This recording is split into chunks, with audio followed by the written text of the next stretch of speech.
We missed it yesterday because the story kind of splashed onto the scene after we went off the air. But let's throw a picture up, Scotty, of Luka Doncic in this new body. Here it is. Now, what I found interesting about this article, and I'm going to get the negativity out of the way off the top. The guy who wrote the story, I guess Luka was in Croatia, so he did the interview over Zoom. Whoa. So he did the interview over Zoom, right? Was he in Croatia or his home of Slovenia? No, it said Croatia. Interesting. Yeah, he's been doing 2-a-days in Croatia.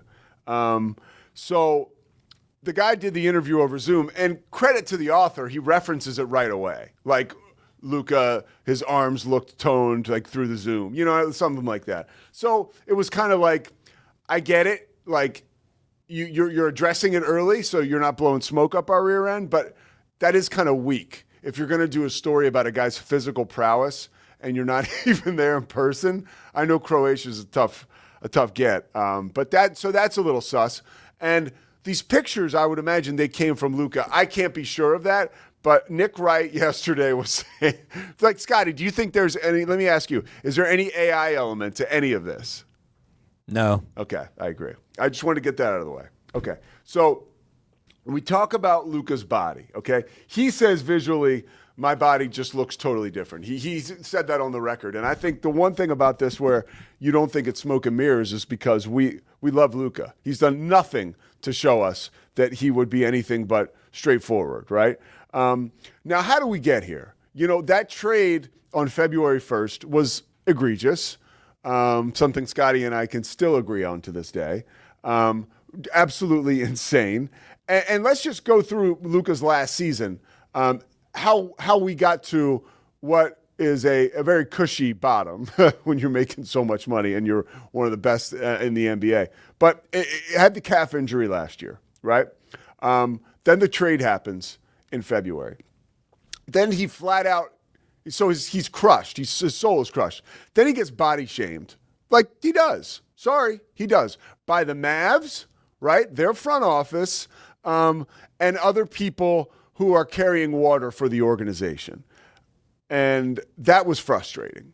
And I'm sure it was frustrating for Luka, right? Then you have your playoff exit in 5 games, but really before May, to Minnesota.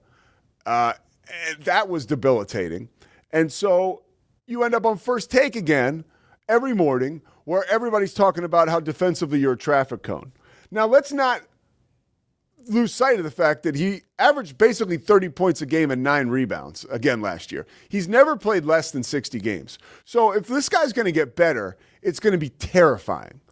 Terrifying for people, okay?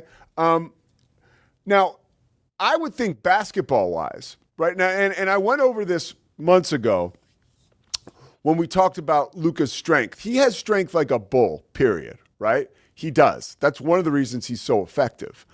And I made the comparison like, man, Luther Vandross never really hit me quite the same when he lost all of his weight. He just didn't, right? Now, basketball is a little different than singing soul music and R&B. So Luka does need to be able to move without the ball offensively better. He needs to be able to stay in front of guys better defensively. He's also, part of his weight loss regimen and program is gaining muscle. So I would imagine he still will keep that bull-like strength and have quicker feet, less body to move around with, right? This is all obvious stuff. And hopefully he'll be able to stay healthy, too, and play deeper into the playoffs. Or remain 150% when his team gets into the playoffs. I think we look back on some of those NBA Finals games against the Celtics, and there was fatigue there. We saw that. This is a kid who was drafted into the NBA at 18. Worked pretty closely with trainers in Dallas and did a pretty good job of keeping his body together. But admittedly, in this article, we'll go back overseas in the offseason and just load up on whatever.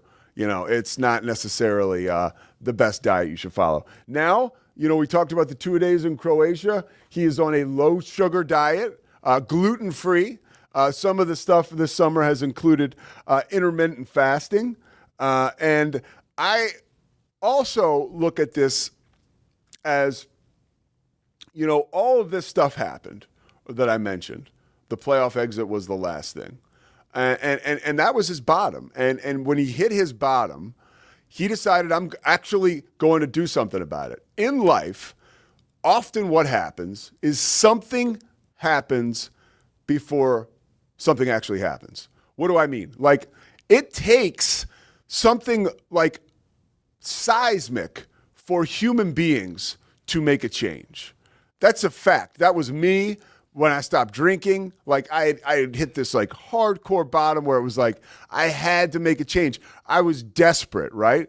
Obviously, Luka Doncic and his body is much different, but at the same time, he had hit a personal and emotional low, I'm assuming, with all the noise that's going on. Like, it was hurtful. And by the way, a sad Luka went on to play great for the Lakers. A sad guy. Now, think about this year, what an inspired, maybe a little more confident guy, how he will play, right? And he's got that revenge bod, right? Like, that's what this is. He's looking to exact revenge on the Mavs and the rest of the NBA and it should be like super interesting because some of the greats in the game, Michael Jordan, for one, after he got his ass banged around against the Pistons, even some of Pat Riley's Knicks, he knew that strength training was going to have to be at the center of his commitment. And it was, and we saw what happened, right? Same thing with Kobe. Kobe got into the weight room, became stronger. Like, there is a time, first of all, these guys are great for a reason because they're just exceptional and elite. But there is always a time when these great players, right, hit a wall, and it's like, can you break through? Luka's instance is like so perfect of a storm for him to now just go on a spree for the rest of his career. Can he keep it going? Can he sustain it? That remains to be seen. But right now, if what we're seeing from Luka Doncic is to continue, right, and I believe it would because of the instance that got him here, right? Like, that was a really rough time on this kid, dude. 26 years old, call him a kid. Really rough, a dark time. And then on the back end of the trade, there wasn't a ton of success. There was a little, but when you get to the playoffs and you lose that early, it's an unsuccessful season. So something always has to happen for something to happen, and I will tell you, it is happening right now for Luka Doncic, and it's going to be so exciting to see how he does this year. And yeah, I'm pumped. Not that anybody cares, but Big Perk says he's going to be the MVP. Let's see if I had any. Okay, here's a list too, by the way. Out of shape athletes that were successful. Okay, and this is a great example of why you need to get in shape because a lot of these guys didn't actually meet their full potential. I don't know that any of them did. All right, Babe Ruth. He reached his full potential, but that was Babe Ruth. Like, do we really even know that Babe Ruth existed? We do, but I wasn't there. Diego Maradona was one. That's pretty good, right?